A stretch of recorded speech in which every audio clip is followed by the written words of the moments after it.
What's an opinion you have that might piss some people off? Men are insanely entitled and it drives me insane. Case in point is this audio that's going around right now that's like, men aren't loved unconditionally, but women are, and that is the biggest crock of shit I've ever fucking heard. As an example, in married couples, right, if a woman becomes terminally ill, the man will leave almost every single time. But if the man becomes terminally ill, the woman will stick by your side to the bitter end almost every time. Why? Because when a woman becomes terminally ill, she can't do all the work around the house, all the mental playing, all that stuff that she normally does. So it gets dropped in the guy's lap. He's incompetent. His brain short circuits and now I can't have sex. So he divorces you and bam, you're dying alone. Real unconditional love, eh, fellas? Nobody gets loved unconditionally by anyone except for maybe your mother if you're lucky and have a good mom. And then men have the audacity to be upset. Women want you to maybe be a bit of a provider. God forbid they want some, financial stability in their life and for you to have a job, be able to afford a car payment, rent, and then be able to take them out on dinners and on vacations every now and then. Ooh, so entitled. Fuck you. You're not entitled to shit. What's an opinion you have that might piss some people off?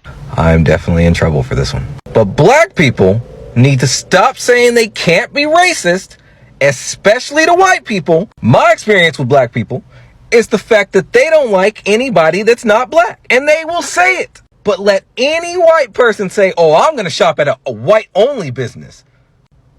Oh, he's racist.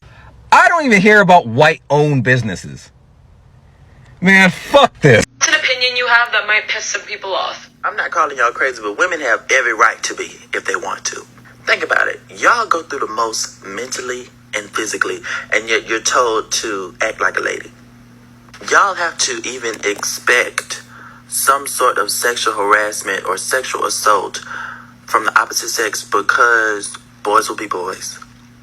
A lot of y'all can't even go a good month without your body acting crazy. Cramps? That alone is enough to go on a psychotic rampage. A lot of women are even taught, especially back in the day, to be submissive, to cook, to clean, to take care of, and carry children for men that they knew and know are not going to treat them right and don't see them as equal. Some of y'all are taught that your man is going to cheat on you and that you should be okay with it. Long story short, your life is a lie. Nothing y'all deal with is okay. And you deserve to be mad every damn day. I'm so happy he spoke about that because I have a few things I want to say. Women are practically brought up to be people for other people. We are raised to be future mothers and future wives. We're raised in a world that does not care about us nor value us. We're raised to tolerate bullshit. And so many women have had to alter their lives because of men. And I mean that in so many different aspects. This world teaches people to not value women, to over-sexualize them, to objectify them, and treat them like they don't even exist as human. And what's so crazy is despite the amount of harm that men have done to women, women are not trying to retaliate. Despite how men will disproportionately negatively affect women, women are not trying to do the same to them. We really just try to stay out of the way of men, and we try to bring awareness to issues that need awareness brought to it. But that's not it. When women talk about rape, sexual harassment, sexual assault, catcalling, childbirth,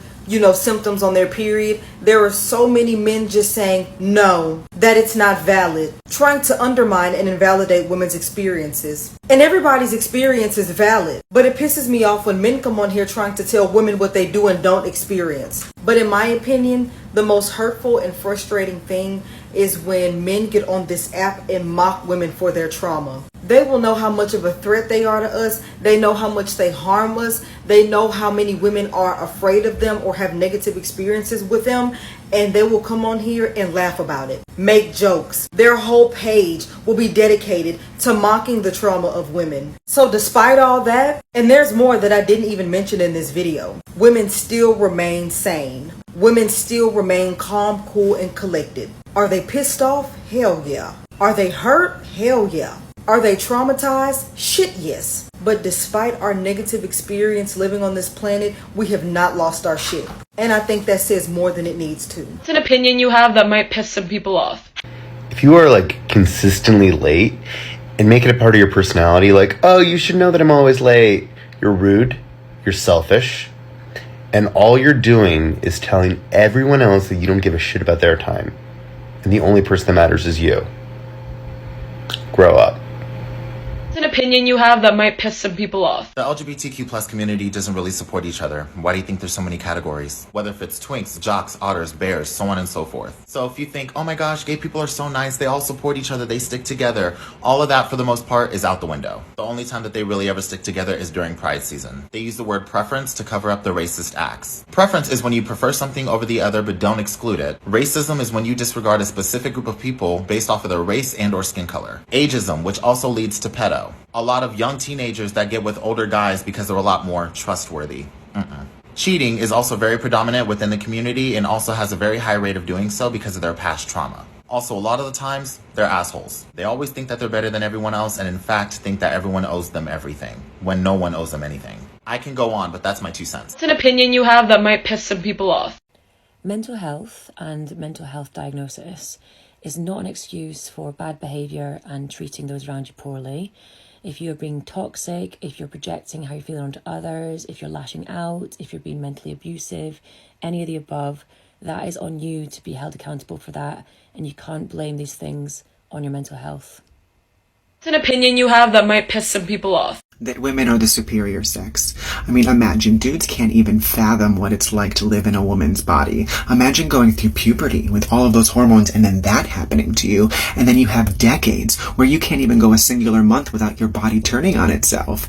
And then you're supposed to, grow a human and have it catapult out of you? No.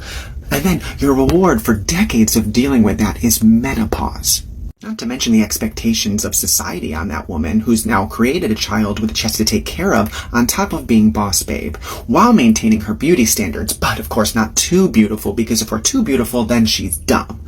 And this is all that she's worth. And during all of that, having to keep their eyes out in parking garages for men. Meanwhile, boys just grow some hair, lose some hair, drink beer, and then have a meltdown when they don't get the attention they think they deserve.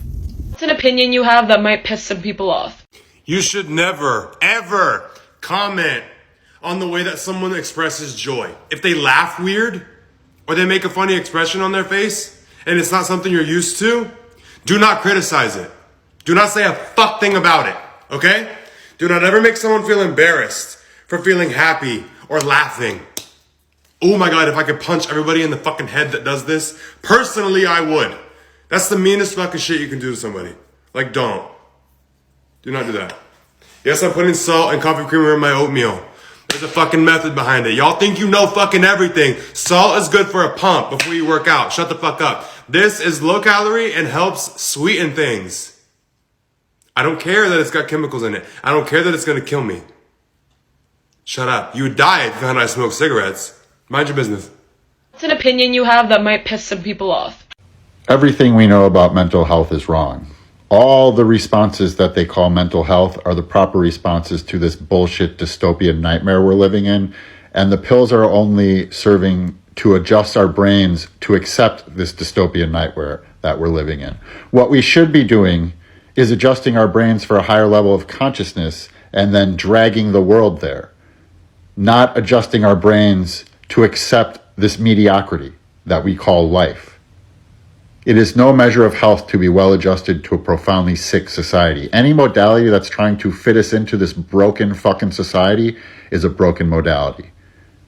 We need to bring the world into a higher state of consciousness by bringing ourselves into a higher state of consciousness.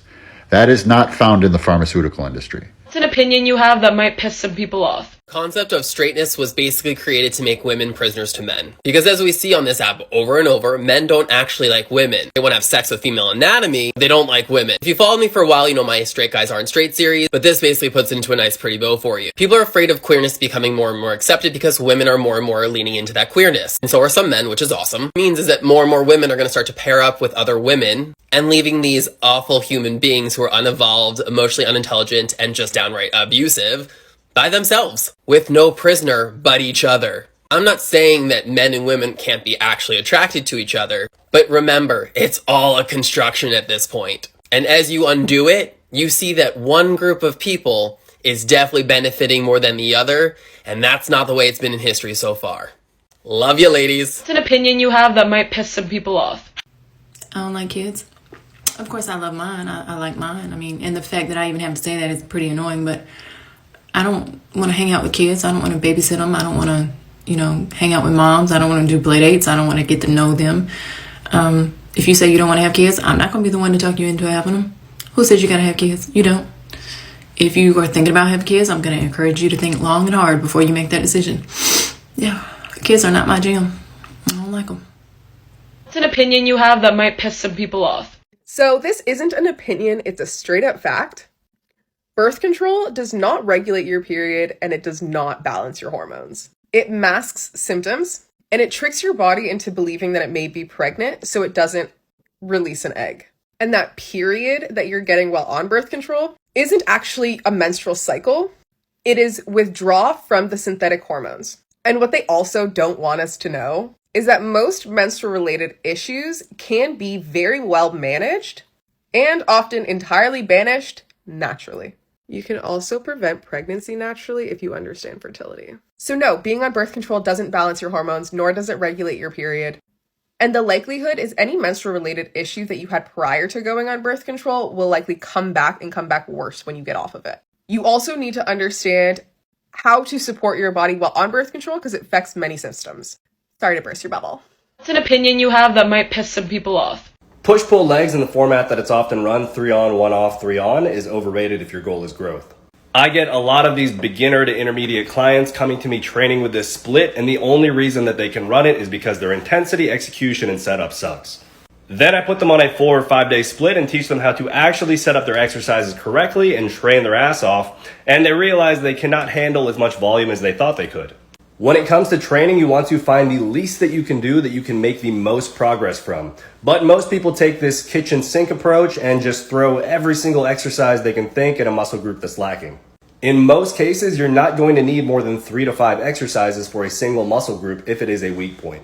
Yet there are a lot of you out here doing 5 exercises twice a week just for chest, for example. One thing that I wish that I learned earlier into my lifting career is that you don't have to destroy yourself to make great progress in the gym.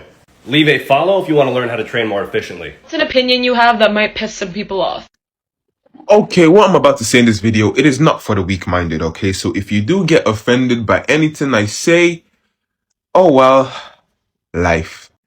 Having a relationship in your teenage years is overhyped, overrated, and just not necessary.